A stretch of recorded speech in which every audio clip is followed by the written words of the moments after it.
Dear friends, मैं संदीप स्वामी आप सभी का स्वागत करता हूं अपने इस नए यूट्यूब चैनल पर जिसका नाम है सोशल स्टडीज मंत्रा। और आज के दिन की शुरुआत करते हैं इस मोटिवेशनल थॉट के साथ। मंजिल थोड़ी कठिन है लेकिन हिम्मत नहीं हारूंगा। मंजिल थोड़ी कठिन है लेकिन हिम्मत नहीं हारूंगा। इतना तो भरोसा है खुद पर, इतना तो भरोसा है खुद पर कि इस बार हर हाल में जीतूंगा। इन्हीं मोटिवेशनल लाइन के साथ आज के दिन की शुरुआत करते हैं और आज हम लोग पढ़ेंगे क्लास 9 के सिविक्स का चैप्टर 1 जो बताता है डेमोक्रेसी के बारे में। तो सबसे पहले हम लोग जानते हैं डेमोक्रेसी की डेफिनेशन। डेमोक्रेसी क्या होती है, यानी कि लोकतंत्र। इसकी डेफिनेशन है it is a form of government, कि एक फॉर्म ऑफ गवर्नमेंट है जिसमें rulers are elected by people. जिसमें रूलर को कौन इलेक्ट करता है? पीपल, यानी कि लोग। जिसमें लोग अपने रूलर को इलेक्ट करते हैं उसे क्या कहते हैं? डेमोक्रेसी। और सबसे फेमस डेफिनेशन क्या है? It is government of the people, by the people and for the people. और बेसिकली शॉर्ट में अगर हम लोग बोल सकते हैं तो डेमोक्रेसी क्या होता है? It is rule by people is called democracy. अब हम लोग देखते हैं नेक्स्ट टॉपिक, वो है features. Features of democracy. So first feature is major decision by elected leaders. इसका मतलब ये होता है कि डेमोक्रेसी में क्या होता है, जो मेजर डिसीजन होता है वो जनता द्वारा चुने गए लीडर्स लेते हैं। अब हम लोग एक एग्जांपल पढ़ेंगे पाकिस्तान का। वहां पर जो जनता द्वारा चुनी गई सरकार थी वो प्रॉपर डिसीजन नहीं ले पाती थी। अब हम लोग उसका एग्जाम्पल देखेंगे जनरल परवेज मुशर्रफ का। लैंड मिलिट्री कूप इन 1999। वहां पे क्या किया गया? 1999 में मिलिट्री कूप हो गया। जनरल परवेज मुशर्रफ ने क्या किया कि जो इलेक्टेड गवर्नमेंट थी उसको हटा दिया। He withdraw elected government and declare himself chief executive. और अपने आप को क्या डिक्लेयर कर दिया? Chief executive. और उसके बाद उसने क्या किया? इस डेजिग्नेशन को चेंज करके प्रेसिडेंट बन गया। पहले चीफ एग्जीक्यूटिव ऑफिसर अपने आप को डिक्लेयर करता है, उसके बाद वो प्रेसिडेंट बन गया। नेक्स्ट 2002 में उसने क्या किया? एक रेफरेंडम करवाया और उसमें उसको 5 ईयर का एक्सटेंशन मिल गया, यानी कि और 5 साल इंक्रीज करवा दिए। और जो मीडिया है और ह्यूमन राइट ऑर्गेनाइजेशन है उन्होंने बोला ये जो रेफरेंडम हुआ है वो बाय फ्रॉड हुआ है, ये गलत तरीके से हुआ है। नेक्स्ट उसने क्या किया? इन 2002 में he issued legal framework order. उसने लीगल फ्रेमवर्क ऑर्डर इशू किया और इसमें क्या किया गया? जो कॉन्स्टिट्यूशन था उसको अमेंड कर दिया गया। It amended the constitution. Amendment का मतलब होता है चेंज करना, यानी कॉन्स्टिट्यूशन में बदलाव लेके आ गए। और साथ के साथ इसमें प्रेसिडेंट को ये पावर मिल गई कि president dismiss national and provincial assemblies. इसका मतलब जो प्रेसिडेंट है वो नेशनल और प्रोविंशियल असेंबली को क्या कर सकता है? डिसमिस कर सकता है। और उसके अलावा जो नेशनल सिक्योरिटी काउंसिल थी वो सुपरवाइज करती थी किसको? Work of civilian cabinet. और इसमें जो ज्यादा डोमिनेंस होता था वो होता था मिलिट्री ऑफिशियल का। तो एक तरीके से हम लोग बोल सकते हैं पाकिस्तान में जो फाइनल पावर थी, फाइनल अथॉरिटी थी, वो किसके पास थी? मिलिट्री ऑफिशियल के पास में, और जो जनरल परवेज मुशर्रफ थे उनके पास में। तो क्या इस बेस पर आप बोल सकते हो कि पाकिस्तान एक डेमोक्रेटिक कंट्री है? नो, क्योंकि डेमोक्रेसी में ये होता है, इसका कंक्लूजन ये है, in a democracy the final decision making power must rest with the those elected by people. इसका मतलब जिसको जनता चुन के भेजती है उसी को ही फाइनल अथॉरिटी होनी चाहिए, फाइनल डिसीजन मेकिंग पावर होनी चाहिए। लेकिन पाकिस्तान में ऐसा नहीं था। तो हमने फर्स्ट फीचर क्या जाना? फर्स्ट फीचर्स ऑफ डेमोक्रेसी क्या कहता है कि major decision by elected leaders. अब नेक्स्ट फीचर्स देखते हैं। नेक्स्ट फीचर्स क्या है? Free and fair electoral competition. इसका मतलब इन ए डेमोक्रेसी जो इलेक्शन होगा वो फ्री एंड फेयर होना चाहिए। इसके लिए हम लोग दो एग्जांपल देखेंगे, एक चाइना का और दूसरा मैक्सिको का। यहाँ पर प्रॉपर तरीके से फ्री एंड फेयर इलेक्शन नहीं हुआ था। सबसे पहले हम लोग को एग्जांपल देखते हैं चाइना का। In China election held every 5 years for national people Congress. ये क्या है? ये वहां की पार्लियामेंट का नाम है, नेशनल पीपल कांग्रेस।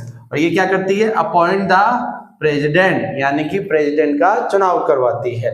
और यहाँ पे 3000 मेंबर्स इलेक्ट किए जाते हैं और उसके लिए उनको अप्रूवल की जरूरत होती है, need approval of CPP. CPP क्या है? चाइनीज कम्युनिस्ट पार्टीज, यानी कि सीपीपी की नीड होती है। Next point, only members of CPP plus 8 smaller parties, वो ही मिलकर क्या कर सकती है? कॉन्टेस्ट इलेक्शन, यानी कि चुनाव लड़ सकती है। इसका मतलब यहां पर जो सीपीपी है, कम्युनिस्ट पार्टी है, वही हमेशा गवर्नमेंट बनाती है। इसका मतलब यहाँ पे एक तरीके से फेयर इलेक्शन नहीं पॉसिबल हो पा रहे हैं।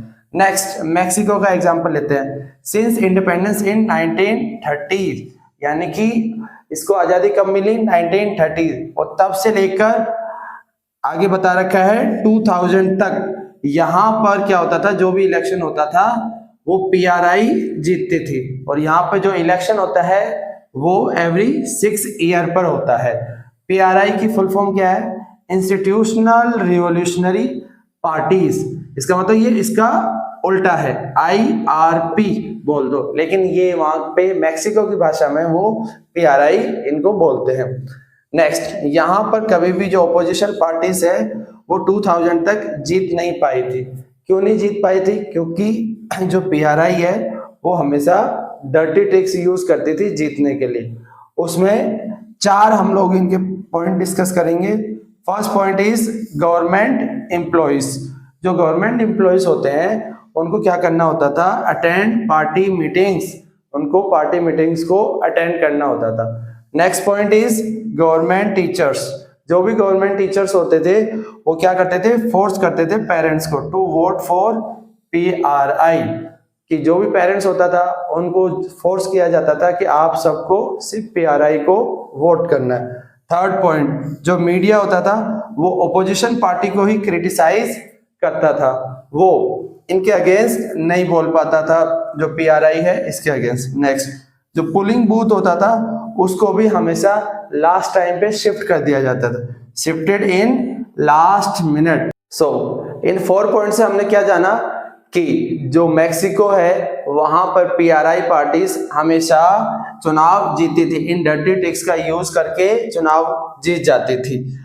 तो इसका कंक्लूजन क्या निकला इस पॉइंट का कि so a democracy must be based on free and fair election. इसका मतलब जो डेमोक्रेसी है वो हमेशा किस पर बेस होना चाहिए? फ्री एंड फेयर इलेक्शन पर बेस होना चाहिए।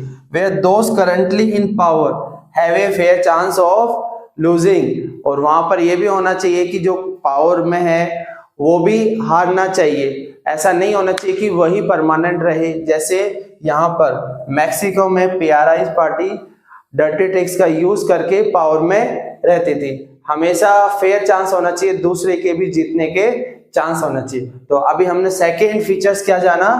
Free and fair electoral competition. अब नेक्स्ट डिस्कस करेंगे। चलो अब नेक्स्ट फीचर्स डिस्कस करते हैं। Next features is 1 person 1 vote and 1 value in a democracy. तो देखो डेमोक्रेसी में क्या होता है? In a democracy each adult citizen must have 1 vote and each vote must have 1 value. But हम लोग देखेंगे कुछ कंट्रीज ऐसा है जहां पर ऐसा नहीं है। तो सबसे पहले हम लोग देखते हैं example Saudi Arabia. Saudi Arabia में क्या था? बिफोर 2015 वहां पे वुमेन को वोटिंग राइट नहीं था। Until 2015 women did not have right to vote, यानी कि यहाँ पर 2015 से पहले वुमेन को वोटिंग राइट नहीं मिलता था। सेकेंड एग्जाम्पल हम लोग लेंगे इस्टोनिया। इस्टोनिया में क्या था कि जो रशियन माइनॉरिटीज थी, रशियन माइनॉरिटीज को वोट डिफिकल्ट होता था करना, find difficult to vote. Third Fiji, Fiji की बात करते हैं। फिजी में क्या था जो वहाँ के लोकल लोग थे, इंडिजीनियस फिजी थे, उनकी वोटिंग पावर ज्यादा थी। Vote of indigenous Fiji is greater than Indian Fiji, यानी कि इंडियन फिजी के मुकाबले किसकी वोटिंग पावर ज्यादा मानी जाती थी? जो इंडिजीनियस फिजी थे। और इंडियन फिजी कौन थे? इंडियन फिजी वो थे जो यहाँ से, इंडिया से जो लेबर फिजी जाकर बस गए थे, रहने लग गए थे। अब फोर्थ फीचर्स डिस्कस करते हैं। फोर्थ फीचर्स क्या है? Rule of law and respect for rights की बात करता है। इसके लिए पहले हम लोग एग्जांपल लेते हैं जिम्बाब्वे का। जिम्बाब्वे को आजादी कब मिली? 1980s में मिली। और यहाँ पर कौन पार्टी रूल करती थी? जानू पीएफ, और उसका लीडर था मेन रॉबर्ट मुगाबे। और ये कब तक रूल किया इसने? टिल 2017। ओके। और ये क्या करती थी इनकी पार्टीज? हमेशा अनफेयर प्रैक्टिस यूज करती थी इन इलेक्शन, यानी कि चुनाव जीतने के लिए गलत तरीके यूज करते थे। तो इस पार्टी ने क्या किया? Change constitution several times. वो बार बार कॉन्स्टिट्यूशन को चेंज करते थे और अपनी पावर को इंक्रीज करते थे। नेक्स्ट, टीवी, रेडियो, न्यूज़पेपर, ये कौन कंट्रोल करता था? ये सब गवर्नमेंट कंट्रोल करती थी। Next point, public protest against government declare illegal, यानी कि गवर्नमेंट के अगेंस्ट कोई भी जो प्रोटेस्ट करता था उसको इलीगल डिक्लेयर कर दिया गया था। Next point, government ignore court judgment. अगर कोर्ट का जजमेंट गवर्नमेंट के अगेंस्ट आता था तो उसको गवर्नमेंट इग्नोर कर देती थी। इसका मतलब यहाँ पे कोर्ट की भी वैल्यू नहीं थी। ये हमने जिम्बाब्वे का केस जाना, तो इसमें क्या पता चला कि अगर प्रॉपर राइट की रिस्पेक्ट नहीं हो रही है, रूल ऑफ लॉ फॉलो नहीं हो रहा, तो वो डेमोक्रेसी कहलाने के लायक नहीं है। कंक्लूजन क्या है लास्ट फोर्थ फीचर का? A democratic government rules within limit set by the constitutional laws and citizen rights. इसका मतलब क्या होता है कि एक डेमोक्रेटिक जो गवर्नमेंट रूल्स करती है किसके अंतर्गत? With in limit set by the constitutional law के अकॉर्डिंग, और साथ के साथ सिटीजन्स राइट के अकॉर्डिंग। तो इस तरीके से हमने आज फीचर्स ऑफ डेमोक्रेसी को डिस्कस किया। नेक्स्ट लेक्चर में हम लोग पढ़ेंगे व्हाट आर द मेरिट्स और डिमेरिट्स ऑफ डेमोक्रेसी, यानी कि डेमोक्रेसी के क्या फायदे हो सकते हैं और क्या नुकसान है। आज हम लोग पढ़ेंगे सिविक्स का चैप्टर 1 पार्ट 2। अब हम लोग देखते हैं what are the demerits of democracy, यानी कि आर्गुमेंट्स अगेंस्ट डेमोक्रेसी। तो डेमोक्रेसी के क्या क्या नुकसान हो सकते हैं, इसके अगेंस्ट में क्या क्या आर्गुमेंट्स है। तो फर्स्ट आर्गुमेंट क्या है? इनस्टेबिलिटी। इसका मतलब कि इसमें इनस्टेबिलिटी होती है, किसमें? डेमोक्रेसी में। क्यों? Because leaders keep changing in a democracy. Democracy में कभी भी कोई लीडर परमानेंट नहीं होता, वो चेंज होते रहते हैं, जिस वजह से इसमें क्या देखा गया है? इनस्टेबिलिटी, यानी कि अस्थिरता पाई जाती है। सेकंड आर्गुमेंट क्या है इसके against? No scope for morality. Morality का मतलब होता है नैतिकता, यानी कि इसमें नैतिकता नहीं देखी जाती। Because it is all about political competition and power play. क्योंकि इसमें जो पॉलिटिशियन होते हैं पावर एक्वायर करने के लिए कुछ भी कर सकते हैं, वो गलत वर्ड भी यूज करते हैं, एक दूसरे को गाली भी देते हैं। तो इसमें ये बोल सकते हैं कि वो पावर को एक्वायर करने के लिए किसी भी हद तक जा सकते हैं, डर्टी ट्रिक्स यूज करते हैं। So no scope for morality. Third, delay in decision making. Democracy में जब भी डिसीजन लेते हैं तो उसमें काफी समय लग जाता है, डिले होता है। उसकी वजह क्या होती है? क्योंकि इसमें मैनी पीपल कंसल्टेड, यानी कि काफी लोगों की राय ली जाती है, जिस वजह से डेमोक्रेसी में कोई भी जो डिसीजन लिया जाता है काफी टाइम कंज्यूमिंग होता है, इसमें समय लगता है। फोर्थ इसका डिमेरिट क्या है? Bad decision. इसमें कई बार क्या होता है? बैड डिसीजन भी हो जाता है। क्यों होता है?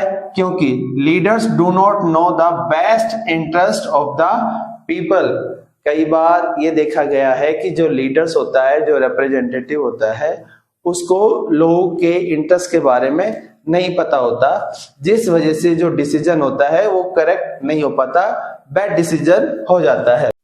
नेक्स्ट पॉइंट क्या है? करप्शन। करप्शन यानी भ्रष्टाचार। डेमोक्रेसी में क्या देखा जाता है कि इसमें करप्शन होता है। उसका रीजन क्या हो सकता है? Because it is based on electoral competition, क्योंकि इसमें बहुत ज्यादा कंपटीशन होता है पॉलिटिकल पार्टीज के बीच में, जिस वजह से करप्शन भी बहुत ज्यादा देखा गया है। Next point, ordinary people do not know what is good for them, they do not decide anything. जो आम जनता होती है, ऑर्डिनरी पीपल होते हैं, वो क्या है कि गुड डिसीजन नहीं ले पाते, और they do not know what is good for them, कि उन्हें ये नहीं पता होता कि उनके लिए क्या सही है क्या गलत है, और वो प्रॉपर तरीके से कुछ भी डिसाइड नहीं कर पाते।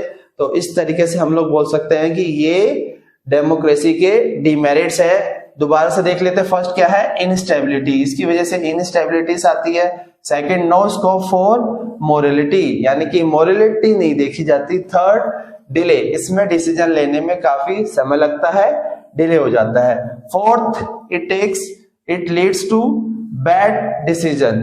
Next, corruption, it leads to corruption, इसमें करप्शन पाया जाता है। Last point, ordinary people do not know what is good for them, यानी आम जनता को ये पता नहीं चलता कि उनके लिए क्या सही है और क्या गलत है।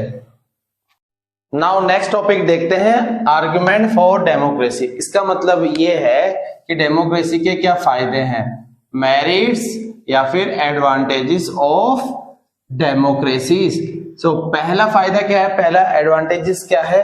मोर accountable form of government. Accountable का मतलब क्या होता है कि रिस्पॉन्सिबल।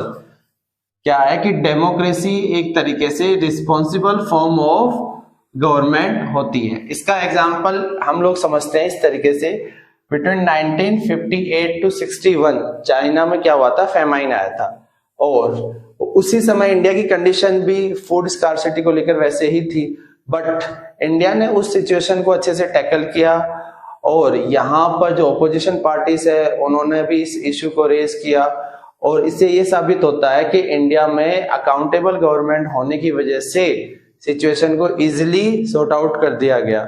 लेकिन चाइना में क्योंकि कोई ओपोजिशन पार्टी नहीं थी और कोई इस इश्यू को रेज नहीं कर पा रहा था, तो यहाँ पर सिचुएशन खराब हो गई और लगभग 3 करोड़ पीपल डाइड।